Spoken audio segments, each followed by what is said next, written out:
आज़ाद बोल इंडिया आप देख रहे हैं, आपके साथ मैं आदिल खान आज़ाद लेट नाइट वीडियो लेकर हाजिर हुआ हूं। तो कुछ खास ही होगा। ईरान ने इसराइल पर फिर से बड़ा हमला कर दिया है, जिसकी कई तस्वीरें मैं आपको दिखाने जा रहा हूं। लेकिन इस बार जो हमला हुआ है वो अलग ही किस्म का हुआ है, और ये हमला जो ईरान का हुआ उसको इंटरसेप्ट भी स्पेस में किया गया है। तो स्पेस वॉर शुरू हो चुकी है, और साथ ही सेटलर्स की भगदड़ की एक ऐसी तस्वीर है जैसे पहले कभी नहीं देखी गई। पहली तस्वीर देख लीजिए, हैरान कर देने वाली है। डिमोना के आसमान के ऊपर स्पेस की सरहदों पर इसराइल के एरो 3 एयर डिफेंस सिस्टम और ईरान की बैलिस्टिक मिसाइल के बीच जो टक्कर हुई है उसने जंग के मंजर को पूरी तरह से बदल दिया है। 22 मार्च 2026 की रात को सामने आए इन वीडियोस में देखा जा सकता है कि कैसे इस्राएली डिफेंस सिस्टम ने ईरानी मिसाइल को ज़मीन पर पहुंचने से पहले ही एक्सो एटमॉस्फेरिक यानी ज़मीन के वायुमंडल से ही बाहर मार गिराया।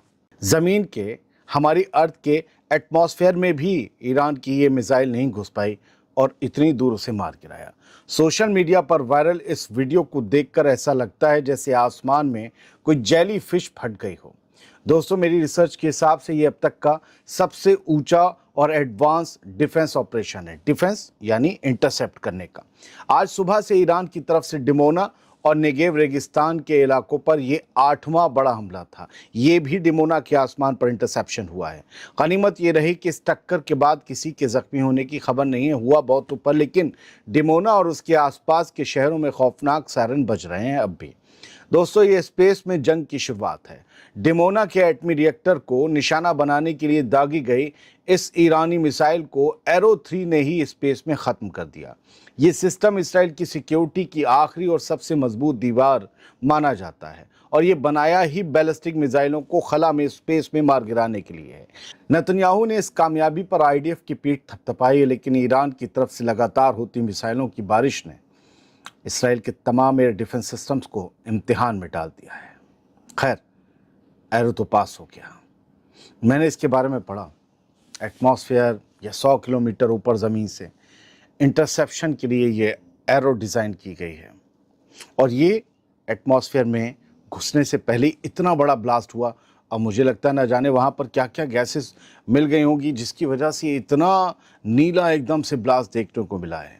ये अलग किस्म की जंग हो रही है जो स्पेस में शुरू हो चुकी है। स्पेस में शिकार, स्पेस में शिकार का भी शिकार। बढ़ते हैं आगे, एक तस्वीर देखिए। क्या आपने सेटलर्स को इतना ज़्यादा खौफज़दा कभी देखा था? कई बार हमने उन्हें भागते हुए देखा, लेकिन जो इस बार देखा तो उनके हाथों में बच्चों के प्रैम्स थे, वो लेकर पूरी की पूरी फैमिलीज़ भाग रही थी। और ये दरअसल में अराद सिटी है जो डिमोना के करीब है। डिमोना में न्यूक्लियर फैसिलिटी है, और डिमोना के बराबर में अराद है, एक छोटा टाउन है। और वहाँ सबसे ज़्यादा तबाही हुई। जो आज दिन भर आपने तस्वीरें देखी वो अराद की ज़्यादा थी। अराद में जैसे ही सायरन बजे, जैसे ही मिसाइल आने का पता चला, ये लोग सब शेल्टर की तरफ, सेफ हाउसेस की तरफ भाग खड़े हुए, और वहाँ पर गाड़ियाँ छोड़कर लोग निकल गए, क्योंकि उन्हें पता चल चुका है कि ईरान अब सुपर हैवी मिसाइलों का इस्तेमाल कर रहा है। तो ये जो इस वक्त इनके अंदर डर खौफ देखा जा रहा है सेटलर्स के अंदर, आप दोबारा देख रहे होंगे उन्हें भाग रहे हैं, और पूरी की पूरी फैमिली दर्जनों की तादाद में ये लोग निकल रहे हैं, जैसे तैसे तेज़ी से भागकर किसी सेफ छत के नीचे जाना चाहते हैं। इसराइल में लोगों के दिन और रात ऐसे कट रहे हैं। ये 22 मार्च की रात 10:25 पर वीडियो सामने आया है, और देखिए कि अब ये खौफ है कि मजाक है, पता नहीं है। फ़लस्तीन से जुड़े हैंडल्स भी इस वीडियो को शेयर कर रहे हैं। ये अधेड़ उम्र का, सफ़ेद हल्की दाढ़ी हो गई है और वाइट शर्ट में है ये सेटलर, मोटा ताज़ा था, और ये अल्लाहू अकबर अल्लाहू अकबर अल्लाहू अकबर चिल्ला रहा है। तो कहा जा रहा है कि ईरानी मिसाइलों का असर है। ईरान की बॉम्बिंग के बाद ये हाल हो गए हैं ज़ायनियों के। इस तरीके से इन वीडियोस को शेयर किया। आप सुन रहे हैं, सुन लीजिए। बढ़ते हैं, एक और ईरानी मिसाइल को आप देखेंगे, और ये जब आ रही थी तो बताया जा रहा है कि अपने टारगेट की तरफ ये बढ़ रही है, और इंटरसेप्टर से इसे रोकने की कोशिश कर रहे हैं। इसके अलावा ईरान ने बहुत सारे ड्रोन्स आज लॉन्च किए हैं, और प्रेस टीवी ने उसके बारे में जो है वीडियो रात 8:45 के करीब शेयर किया है।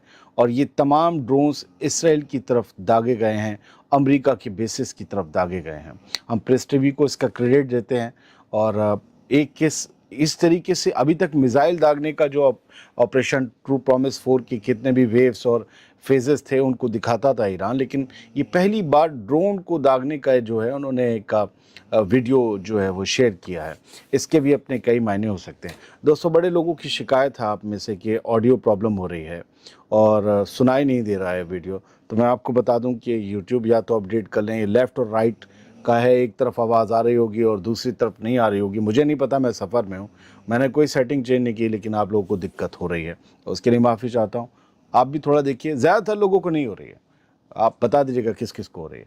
अगली खबर और अगली तस्वीर देखते हैं। और ये इसराइल में ईरान की मिसाइल का इम्पैक्ट आप देखिए। ये और यहूदा करके एक नाम इलाका है, और यहाँ पर एक मोटरसाइकिलिस्ट जा रहा था और उसके जैसे उजरने के बाद फ़ौरन एक क्लस्टर जो है वो आकर ईरानी मिसाइल का गिरता है। उसके बाद रोड के जो है परखच्चे से उड़ते हैं उस मखसूस इलाके में, और धुआं गुबार जो भी है वो कोलतार उड़ता है। और आपको अगर वो किसी मोटरसाइकिलिस्ट पर उस पर गिर जाता तो जाहिर सी बात है उसका मारा जाना तय था, क्योंकि जिस काइनेटिक वेलोसिटी के साथ ऊपर से आता है ये क्लस्टर और फिर उसके साथ एक्सप्लोसिव, जाहिर सी बात है इंसान का बचना ही मुश्किल है। तो ये फ़िलहाल आज की तस्वीरें हैं, और एक और तस्वीर मैं आपको दिखा दूं। ये ईरानी मिसाइलों से अंदर का आपको नज़ारा दिखा रहा हूँ, कहाँ कैसी तबाही मची हुई है। और ये तस्नीम हैब्रियो में जो चैनल है उन्होंने ये तस्वीर और वीडियो शेयर किया है, और ये बताया कि होलोन है, होलोन में बहुत सारे होल हो गए हैं, घर घर में कई क्लस्टर लगने से ही ये दिक्कत पैदा हो गई है। और मैंने जो आपको बताया था जहाँ सेटलर्स भाग रहे थे, उस सिटी का नाम अराद है या अरद है।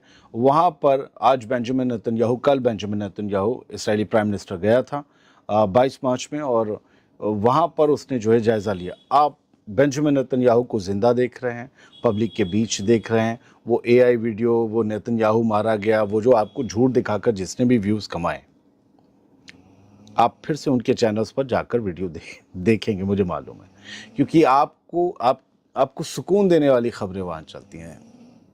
और सुकून और सच में बड़ा फासला होता है। सच से जो सुकून आता है वो अलग चीज़। खैर, नेतन्याहू जिंदा खड़ा है, आप उसके पीछे घर देखिए। पहली तस्वीर में आपने देख लिया, दूसरी तस्वीर में देखिए, लेफ्ट में भी सूप पूरी तरीके से कबाड़ा बन गया घर, राइट में भी कबाड़ा बन गया। कम से कम आगे का पोर्शन तो कबाड़ा बन गया है। यानी यहाँ मिसाइल से निकले शार्पनर्स ने अच्छी तबाही मचाई, मतलब ज़्यादा तबाही मचाई। अब नेतन्याहू एक क्रेटर के पास खड़ा हुआ है, गड्ढा हुआ पड़ा है, और पीछे जो आप देख रहे हैं इमारत बिल्कुल भूतिया महल बन गई है, और वो यहाँ पर आया हुआ है। यही वजह है कि अराद में इतनी तबाही हुई थी कि अभी जब थोड़ी देर पहले सायरन बजे हैं तो सारे लोग, सेटलर्स आप देख रहे थे किस तरीके से भाग खड़े हुए।